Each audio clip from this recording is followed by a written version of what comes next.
The man said, yesterday night God appeared in my dream and said, under this tree there will be a sadhu and he has a big diamond. The sadhu said, oh, that diamond.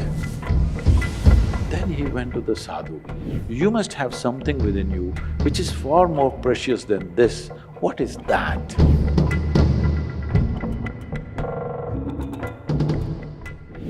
Can you give us 2 tips that you think that we could live to our peak as an example to others?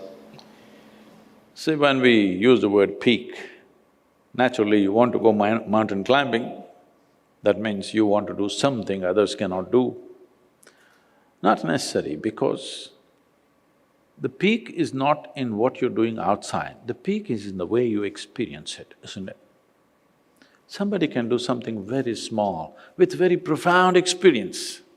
Somebody can be doing big things without any sensitivity to what's happening around them. So essentially, what you're looking for, just look at this as yourself as a life. Right now you become so many social entities, you may be lost in that, but actually you're alive. Most people realize they're alive only when they're threatened with death. Till then, they're something else. They become so many other things. No matter what work you're doing here, you're just a piece of life, isn't it? It is a fortune that certain things happen through us, which will impact many other lives, wonderful. But still, this is a life, only if this life functions in its best possible way, everything else will happen. Best possible way means what? Is this very clear that you're not taking your own apartment when you go, when you die and leave? You're not taking…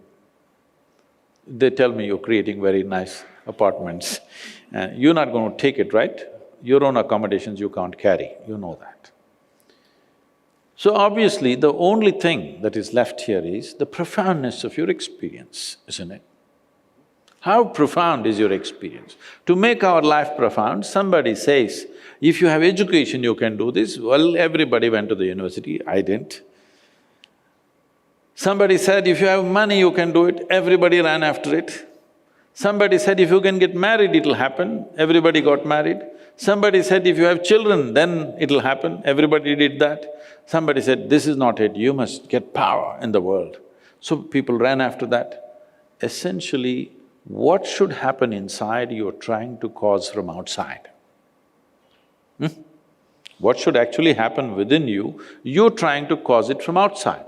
Yes, it is possible, sometimes it can be stimulated from outside, but it has to happen within you. All human experience comes from within you, is that so? Your joy and misery, pain and pleasure, anything and anything, agony and ecstasy can only happen from within you. The question is only, your joy, your peace, your love, your ecstasy, is it on push start or is it on self-start? I'm talking about upgrading technologies. There was a time in 1950s or 1950s, if you bought a car, you needed 2 people to help you in the morning because it's a push start. If you got one in early 60s, it's a crank start, you need 1 person to help. Today all our cars are self-start, right? Technological upgradation.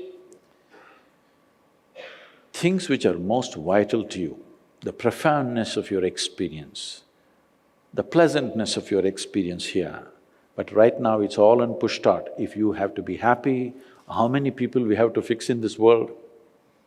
If you if you have to be peaceful, we have to fix the entire world.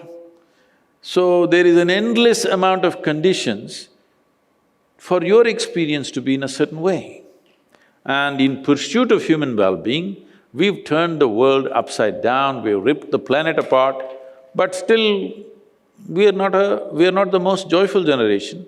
We are definitely the most comfortable generation ever. Never before another generation of people have enjoyed these kind of conveniences and comforts as you and me are enjoying right now, isn't it so? Never before. But can we say with all these comforts we are the most joyful generation? No, not true. I'm not saying we are more miserable, but definitely we are not the most joyful. Are we peaceful? No. Are we loving? No. So our experience of life is still like how the caveman's experience was. Same anxiety, that guy was worried, where's my food? You're worried, where is my next apartment? Endlessly, you think it's different, it's not different. It's rudimentary, isn't it? Hello? The idea of organizing our survival process the way we have organized is, we need not be concerned about it, isn't it so? Hello? You open the tap, water comes. Don't think it's small, it's a small thing. Just 100 years ago, water means you had to go to the river with a pot on your head. So today, all this convenience that we did, why? Because we don't have to concern ourselves with daily survival. Everything is organized. Now we believed if all these things are organized, we will sit here blissed out. Well, that's not happened. It's not happened simply because we have not taken charge of this. So peak of human life does not mean you climbed Mount Everest. I have gone up Everest, you know that? No, you didn't know. To the top? Yeah, very top. Somebody went up there and took a photograph with my picture in his hand. So I believe I've been there. It's much safer. It's much safer than More that. sensible too. Because this guy who went there, took a picture with my picture in his hands, came down and said, Sadhguru, of 12 people that we started out, only 2 of us made it to the top. And I took the picture and I came down. We were there just about 40 seconds, right on the top, because winds were picking up speed, we had to come down. Only 40 seconds I looked around and I couldn't see a thing. And I came down, now I'm wondering, why did I do it? Because you wanted to know the peak of suffering.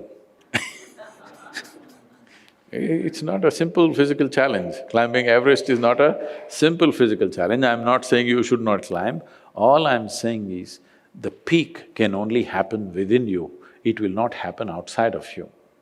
So, if the peak and the valley and the very bottom can only happen within you, people can sit in a palace and be depressed, like they're at the pit of their life, isn't it so? Hello? So similarly, if that is possible, you can sit on the street and be on the peak. Can I tell you a little story? There was a sadhu. A sadhu means a mendicant. In India, we have full-time spiritual people, all right? Nowhere else in the world, I think, very few, but here we have a lot. So this sadhu was settling down under the tree just outside a small town for the night, in the evening. Another man came and he saw this sadhu and he said, "Where is the diamond? Where is the diamond? Give me the diamond." The sadhu looked at him and asked, "What diamond?" So the man said, "Yesterday night God appeared in my dream and said, under this tree there will be a sadhu and he has a big diamond, if I ask him, he will give it to me." The sadhu said, "Oh, that diamond!" And he put his hand in the bag and pulled out a diamond the size of a man's skull, this big, and he gave it to him. This guy took it, hid it in his clothes and ran home. As he was going home, he was struggling whom to tell, whom not to tell, what will happen if anybody comes to know, they will kill him and take this diamond. He got really freaked by the time he got there. He went there, he looked at his wife, "Oh my God, she can't keep a secret, you can't tell her." So he went straight to the bed, put it under the pillow and slept on it. So his wife came and said, "What are you lying down for? Come have dinner." He said, "No, no, I'm not hungry." Because he doesn't want to leave the diamond for a moment. And she thought he's not well and she left him. But he couldn't sleep the entire night. One thing is, he was worried how to deal with this diamond. Another thing is, with such a big rock under your pillow, you cannot sleep. He struggled the entire night, what to do, what to do, what to do. By morning, 4 o'clock, he was completely freaked out. Then he went to the sadhu and he said, "Yesterday I came and asked you for this diamond. Without even checking my identity, you just gave away such a big diamond. The most expensive thing on the planet, you just gave it away. If you have to give away a diamond like this, you must have something within you which is far more precious than this. What is that? And the sadhu said, oh, you come to your senses, throw the damn stone and come and sit here, we will see. It's time to do that.